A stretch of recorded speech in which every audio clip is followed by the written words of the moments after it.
Welcome to Drinks Coach. Drinks Coach! Yes, you're watching the Drinks Coach on YouTube. If you are watching it, then please hit the bell, hit the subscribe. More subscribers are better. A few new subscribers in the last few weeks, so thank you very, very much. I'm very excited about that. I'm trying to get more and more because it makes all this effort I've put in over the last few weeks more worthwhile. As some of you will know, those people that are regular viewers, I've started up this channel again. Series 2 started about a month ago, about 3 weeks ago. And what I've been doing is doing a roundup for each individual retailer where I've been to their press tastings or had a chance to taste a lineup of their wines to tell you where the buggers are this Christmas. Not just for Christmas Day, but for other applications as well. Maybe parties leading up to it, maybe the beef Wellington on New Year's or whatever. We have a whole raft of, I hope, are entertaining shows for you to look at. Just click on the list of videos most recently published and you'll see there's about 12 or 13 of them. We've done Tesco's, done Sainsbury's, done Waitrose, we've done Majestic, done Co-op, we've done Lee and Sandeman Fine Wine Merchants. We're going to do Davies Wine Merchants tomorrow, one of London's own from Greenwich. And also today we finally come to obviously a topic of great passion of mine, if you've known me at all, which is the Wine Society in Stevenage, which is the greatest wine club known to mankind. They have the most incredible range of wines. If you become a member, which costs £40, you get 20 quid off your first order. Lifetime membership means that you basically get a chance to drink these wines for £3 or £4 cheaper than the normal price in supermarkets. They are both exceptional value for money and also exceptional buyers of classic high quality wines at all price levels. And if you think it's just for the hoity-toity, you're wrong. There's like 1,000 wines under a tenner still, and with Rishi Sunak's little Christmas present this autumn, there's probably more wines under £10 to choose from at the Wine Society than any other retailer in the country. So there. Okay, so what we got here? Well, we came to Wine Society towards the end. The reason why I've done that in some ways is because the Wine Society has everything. So I've kind of looked at holes that haven't been plugged and selected wines which I think have been fantastic, which fit those holes.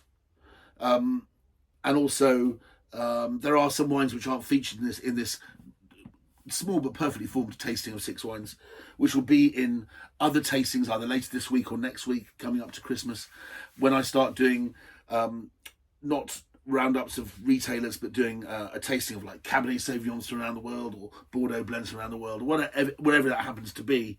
There are some wines that they very kindly sent me which will fill some prestigious slots in those shows, and I'll tell you if they're still available for Christmas. But some of them are real stunners, not least John Oatley's Finisterre Cabernet, made by the great Larry Charabino in Western Australia. It's one of the greatest straight Cabernets I've tasted in years. Right, so without further ado, let's get back to the business in hand. Yes. Couple of Italians to start with. I've noticed how few Italian white wines I've featured this Christmas, which is strange because I'm a big fan. And there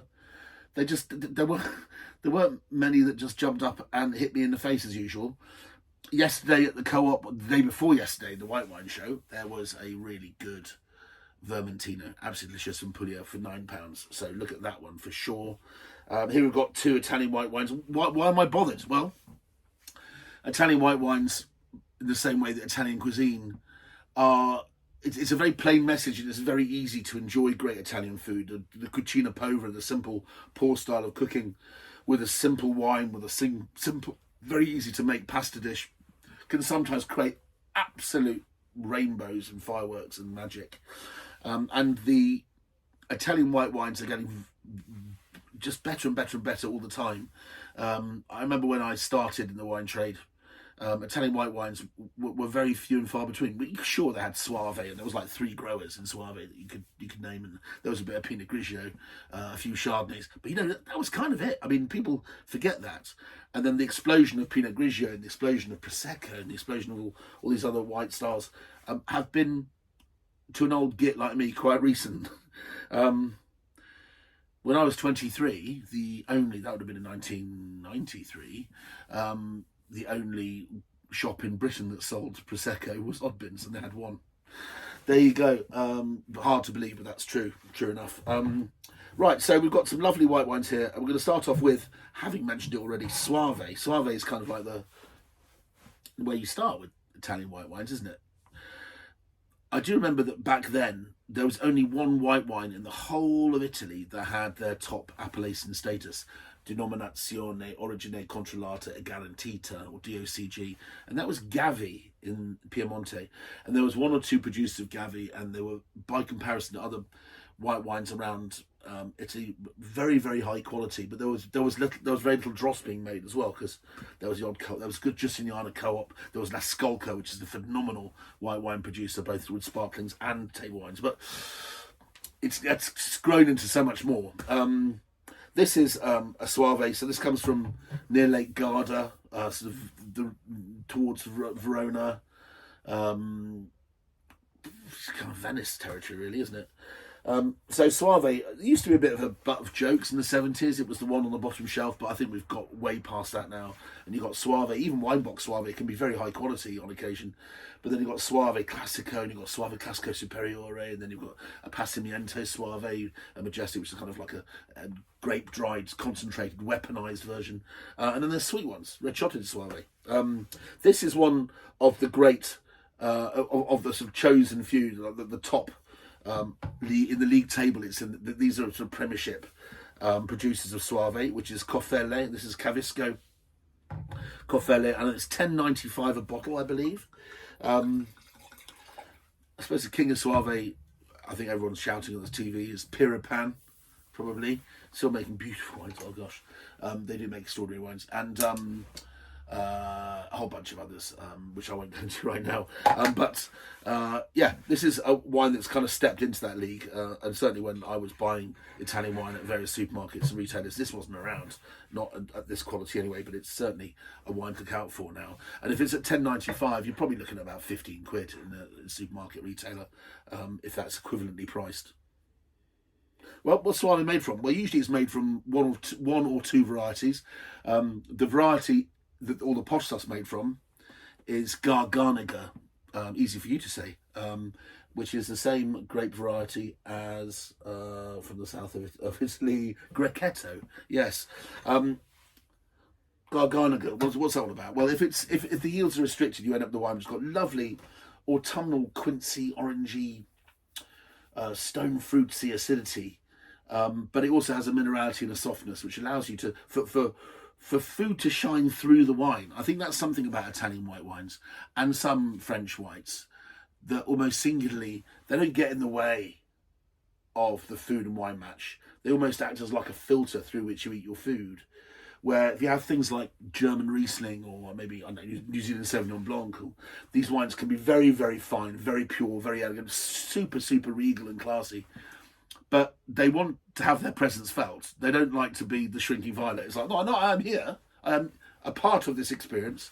Whereas there's something about Italian white wines, particularly Soave, where if you're drinking an oily fish pasta, a mackerel pasta or something like that, that it's just sitting in the corner quietly, a quietly felt presence in the corner of the room, rather than being an obvious sort of antagonist in the play.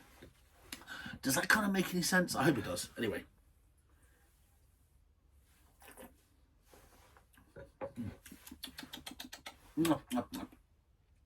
Lovely tart pear flavours, like a very slightly underripe Comus pear.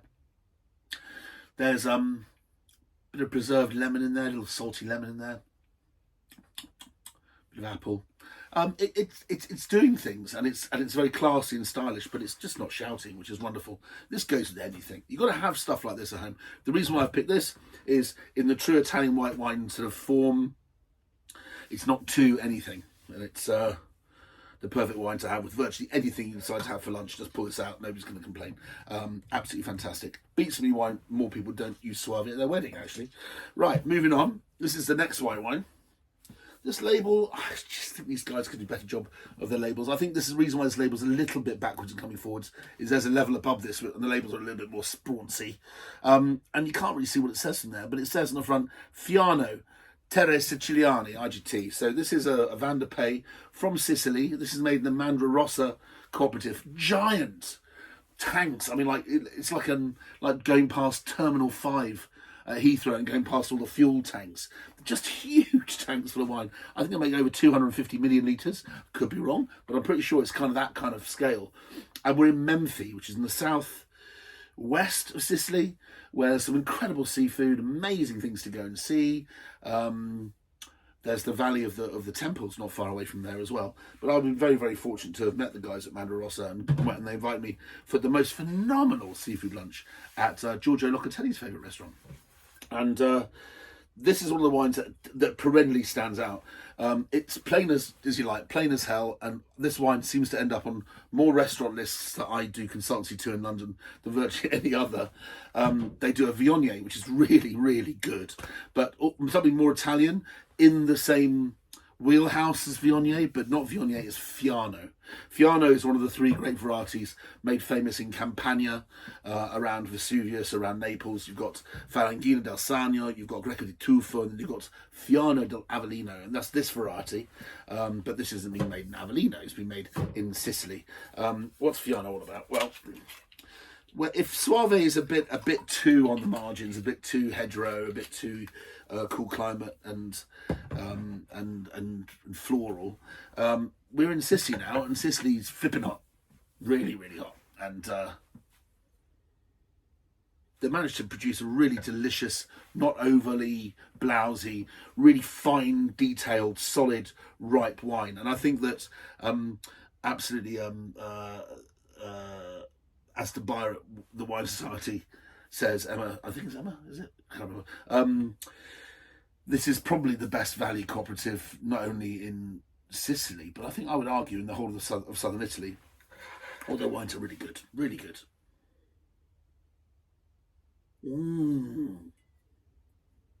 Smell of aniseed, bit of fennel. Oh, you can imagine some warm, sort of like fennelly sort of dunes by the seaside. Plates of lovely fresh fish, maybe even some mackerel sushi, or maybe some fried red shrimp, those incredibly expensive, delicious red shrimps they have there. It'd be absolutely fantastic with this. Or squid. They love their octopus and squid in Italy. This would be brilliant with that, if you're still eating that sort of stuff. I think it's fair to say this one looks a bit posher than this, but they're both £10.95 and are both underpriced. I think at that price, they're both really, really good quality wines. And if you need a couple of wines just to do all the jobs that the other wines aren't there to do, the party wines to go with a glass of cold cuts or something on Boxing Day, these two are all you need. Delicious. Right, moving on to how much time we got. Well, we're 13 minutes in. I'm glad I've sped this thing up. I already did a take of this where I talked about things for 9 minutes before I opened the first bottle of wine. That won't do. Okay, so Villette-les-Murets. This is Villette from this beautiful chateau on a lawn, which has this bank that rolls down to Lake Lucerne. Yes, this is Swiss, and it's made from a grape variety called Chasselas. My father said to me, "You're not." He did have a German accent, so if you're thinking it's any other kind of accent, you're wrong. You know, Joachim, Swiss wine is always very good, but it's also very expensive. That's kind of true.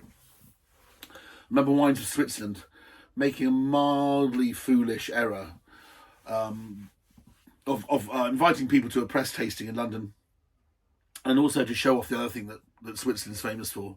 They gave everyone an engraved Cartier watch with their name on the back. And I think I remember Tim Atkin or someone saying, if anybody took this watch, then they are bankrupt in the industry. They shouldn't be allowed to work again. The Swiss didn't. What have you done? And subsequently, any Swiss wine tastings tend to happen in Zurich. It's a bit of a shame because there is some really unusual and weird and crazies out there making some really interesting, if not directly conventional wines. This is a classic, though. This is one of the classics of the region. 2021 would probably go down as a very good vintage for white wine. It's made by Blaise Duboux. I think the label is wonderful. This is 25 quid.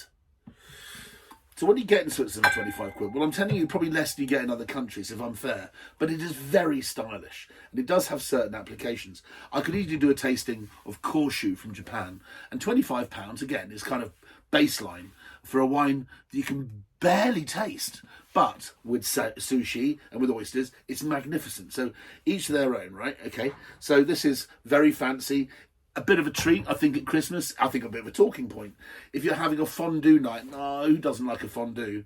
This is the wine you're supposed to have with it. Don't over chill it. It'll solidify the cheese in your throat and you'll die. That was your wife's tale anyway. So, very pale in colour. Ah, you see, that's really nice. You know when you go outside, maybe you've gone on holiday for the first time, you're going skiing, and you open the doors the first time you go out after having your first breakfast to hit the slopes, and you open the door and there's the smell of cold snow. That smell, yeah. Pristine, icy air, but just the snow almost smells sweet. Do you know what I mean? If you just had a little gentle overlay of a little bit of passion fruit, a bit of guava, and a few Cape gooseberries, those physalis things, over the top of just a natural white blank canvas, you've got this. Gorgeous, gorgeous smells. Very, very pretty.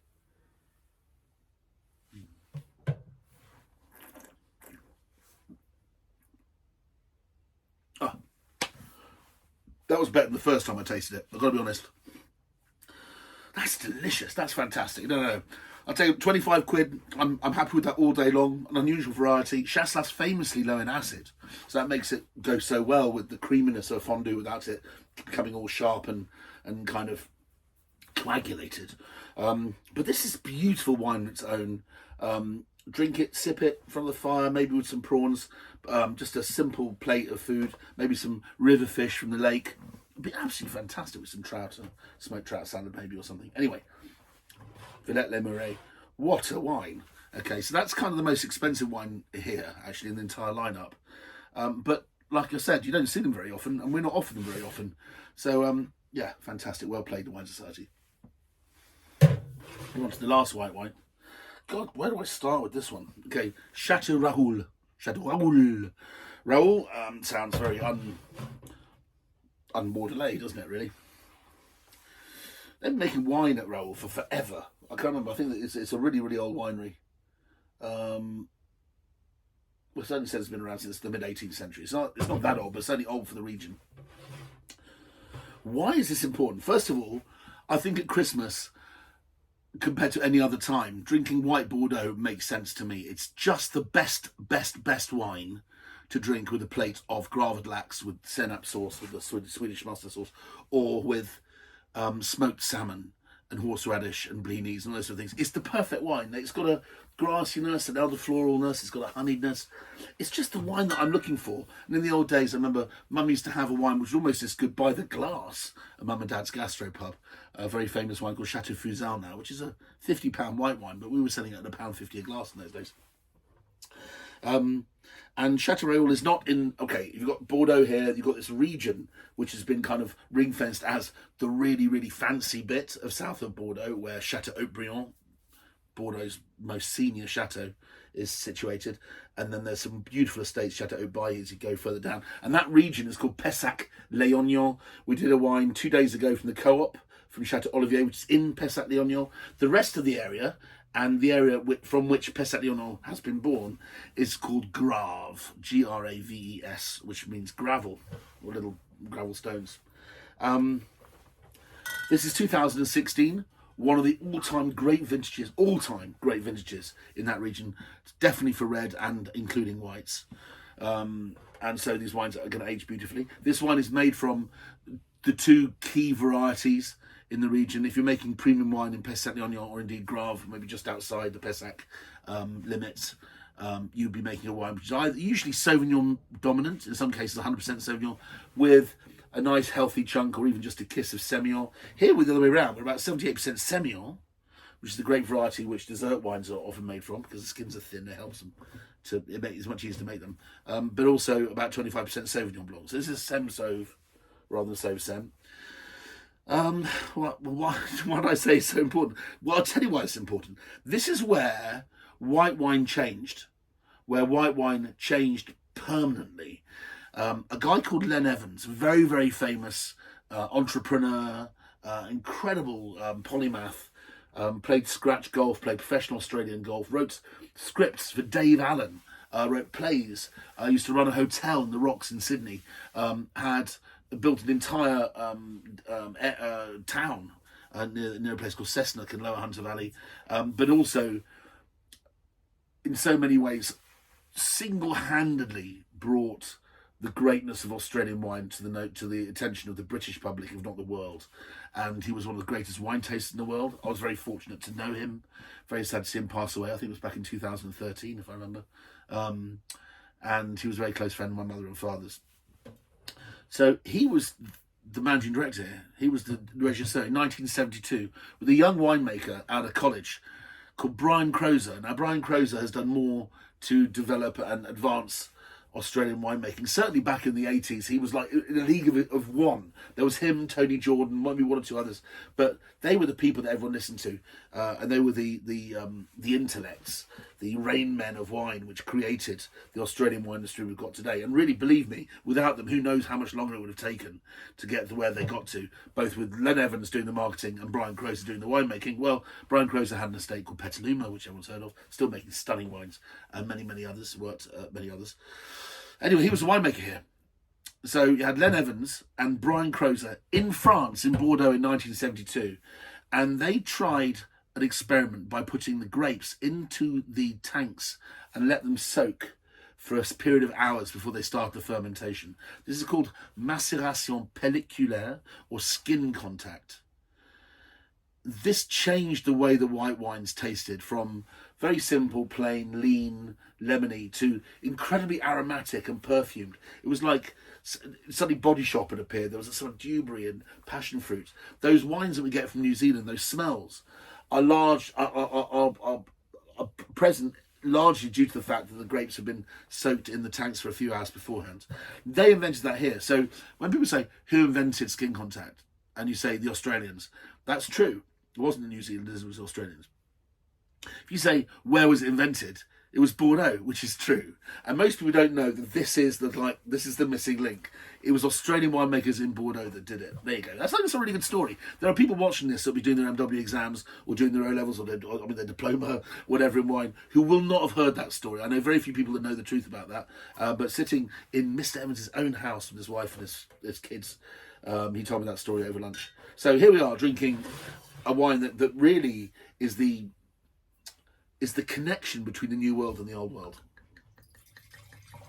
Beautiful green colour, lovely colour, which you get from Semillon. It's just wonderful. It's got some density to it, but it's not deep in colour. Oh, you can smell it's more Semillon than Semillon. Semillon takes a while to get going, and if you drunk Hunter Valley Semillons from Australia, from the New South Wales or from the Hunter Valley, their wines that taste of almost nothing to start with. They're sour, lemony, mean, thin-lipped, and then they have a sudden gush of honey and lime marmalade, like Rose's lime marmalade. The most extraordinary aromas. This wine is starting to show those wonderful honeyed tones and a slick of lemon juice through the middle. Oh. Stately in the mouth. Stylish, soft, ripe. A palate which I call linear. It's very, very even like that. It's very smooth, stylish, refined. £17.50. There's your white wine. I'm not sure if it's roast turkey material, but it's definitely smoked salmon beforehand. So if you've got a nice fancy bottle of Burgundy or something lined up for the bird, or some claret for the goose, this could be a nice place to start. But that is at £17.50, 95% of all the white wine you can possibly imagine. And I think that's really stunning. So well done to the old Aussies. There we go. Fantastic. Right, now we've got two red wines. Normally I'd have more reds from the Wine Society, but we do have other wines which are going to feature in shows over the next few days. So, starting here, this is Emerage. Chateau d'Emerage is another one of Tim Sykes' discoveries. Mr. Sykes, who buys Bordeaux for the Wine Society, also buys Beaujolais. They'd be the two areas that I would dearly love to look after if I was a wine buyer. So I think we have very similar tastes. And let's have a crack at this. It says old vine. Well, yep, old vine. If it's Vieilles and it's in Beaujolais, then the vines might be over 50 years old. And this wine is a mere, bear with me 1 second. £9.50. £9.50 for 50-year-old plus possibly Gamay from just outside for what to me is the greatest appellation in, or the greatest cru in Beaujolais, which is Juliana. Oh, it's so pretty. Young Juliana isn't as attractive as this to drink. This is ready to go. This is out the box. Beautiful smells of boiled sweets. That I can see there's been some carbonic maceration here, which means whole bunch. And maybe it's entirely whole bunch because it's supposed to be drunk young. I don't know. But yeah, I remember my teacher at Winchester College. I'm showing my posh side now. My parents were very generous and actually paid an awful lot of money to send me to a school that they really couldn't afford to send me to.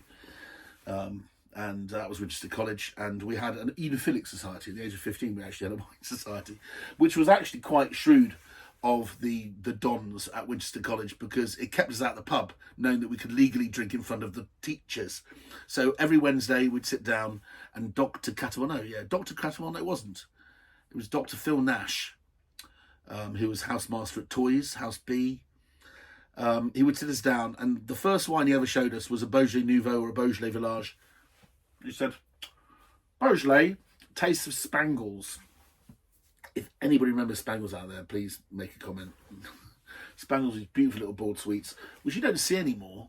They were all over the place in the 70s and 80s, before Flox's Glacier fruits were a thing. And you still get them sometimes in army ration packs, because they put bromine in the spangled boiled sweets, so when you eat them, you don't think about ladies and you get on with the job. That's true. It's to suppress your libido. Things that you learn from this show, and the things I know, which I wish I didn't. Yeah, so here we go.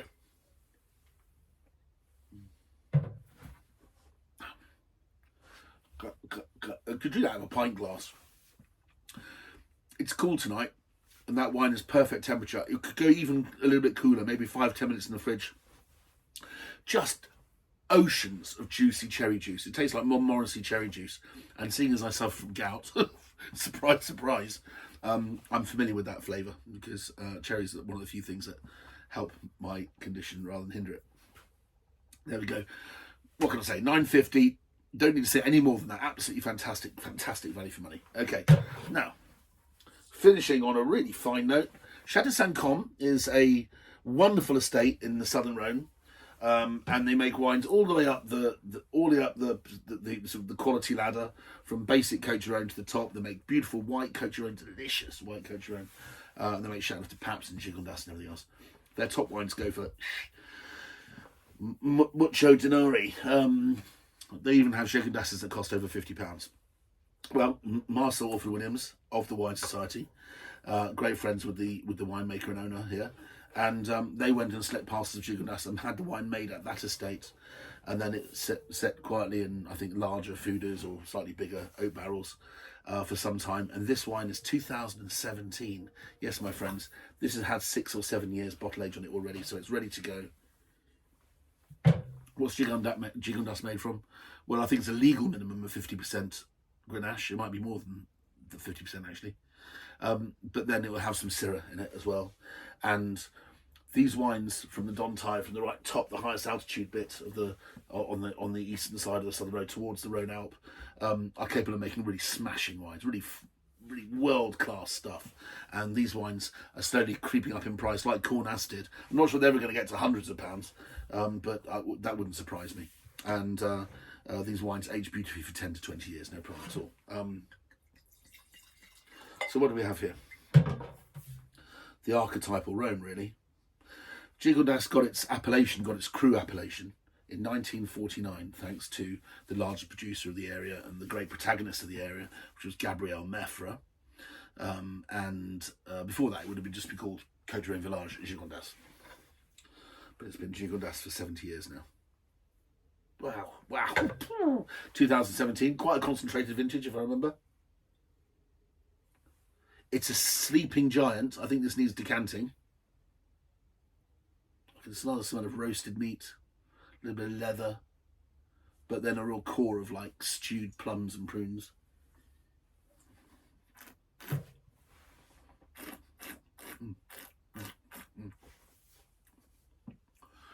Holy moly. If I was to tell you this is under £20, which it is, £19.50, the sheer presence of the wine in the mouth and its remarkable youth, considering it's well over half a decade old now, it defies belief. That's just fantastic wine, and what the Wine Society exhibition label is all about. Finding something really special and nailing your colours to the mast, knowing that there's something of real quality, and not charging minimum price, because you can buy Gigondas at the Wine Society, I think, for about 15 quid. But for 19.50, this behaves like a £30 wine.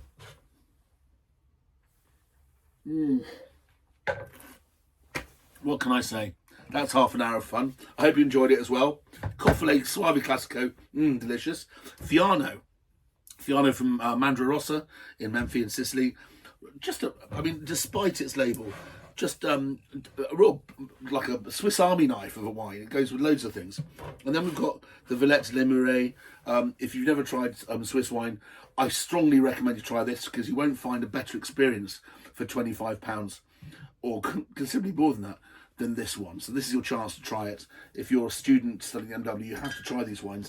This wine's not only archetypal, absolute classic, but it's also at a price that most people can afford just. This Chateau, where Australian winemaking and youth and excitement and innovation meets the great white wines of Bordeaux, one of the great wine regions of the world. And then we've got delicious, unbelievable quaffing at £9.50 from Ep17 Beaujolais-Villages Vieilles 2022. And then this otherworldly Gigondas for really everyday money. Well, there's only one more review to do, that's tomorrow. If you like Davies Wine Merchants, if you've ever found yourself staggering out of what it was called, the Boot and Leg or whatever it is in wherever, London Bridge, or met up with your posho mates in the city and found yourself outside of Davies just trying to work out where you are, this should be a good show for you. Thank you very much to everyone at Davies who invited me for lunch last week, where I saw my good friend Richard Siddle, a few of our mates, but Paul and Luma, Andrew, and of course James Davey, yourself, 5th generation owner of the business. Absolute treat to see your old cellars, and it was great to be able to pick a few bottles of wine to show off on your behalf. So tomorrow's Davies. See you then.